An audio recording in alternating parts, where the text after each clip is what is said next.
बिस्मिल्लाहिर्रहमानिर्रहीम। अस्सलाम वालेकुम। कैसे हैं आप सब? मैं बिल्कुल ठीक अल्हम्दुलिल्लाह। आज मैं आपके साथ एक बहुत ही क्विक सी बनने वाली रेसिपी लेके आई हूँ, चिकन कढ़ाई, जो बस 2-3 इंग्रेडिएंट्स के साथ बनती है। तो चलें स्टार्ट करते हैं।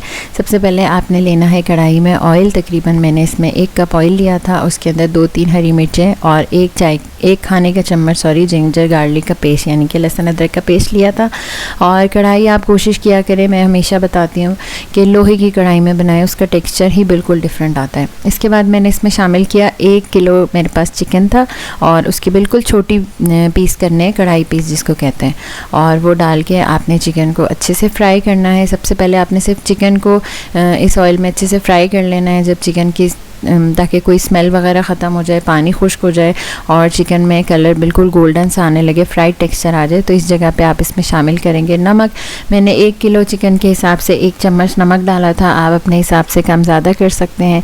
और उसके बाद आपने इसको अच्छे से मिक्स करना है। इसके बाद आपने लेने हैं टमाटर। मैंने 4 बड़े साइज़ के टमाटर लिए थे और ये तकरीबन 3 पाव के करीब बनते हैं टमाटर। इनको बीच में से हाफ़ करके आप इस तरह रख दें।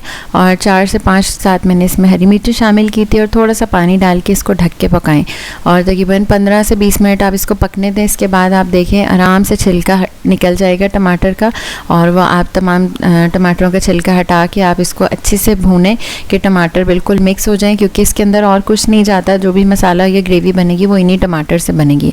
और आपने इसको इसी तरह से पकाना है 15 से 20 मिनट। ये और पकेगा हल्की आंच पे, ताकि चिकन बहुत अच्छे से गल जाए। और इसमें यहाँ पे हम शामिल करेंगे पिसी हुई काली मिर्च।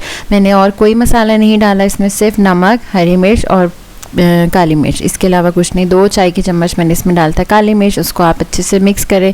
जब कढ़ाई पे बिल्कुल ऑयल ऊपर आने लगे तो इसका मतलब ये है कि आपका सालन बिल्कुल रेडी है। आप चाहें तो उतनी ग्रेवी छोड़ दें या इसको और ड्राई कर लें और आप इसको गरम गरम नान के साथ सर्व करें। ट्राई ज़रूर कीजिएगा। बहुत कम मसाले में बनती है लेकिन बहुत मज़ेदार बनती है। और मेरे से अपना रिव्यू ज़रूर शेयर कीजिएगा। मिलते हैं नेक्स्ट वीडियो में किसी नई रेसिपी के साथ। तब तक के लिए अल्लाह हाफ़िज़।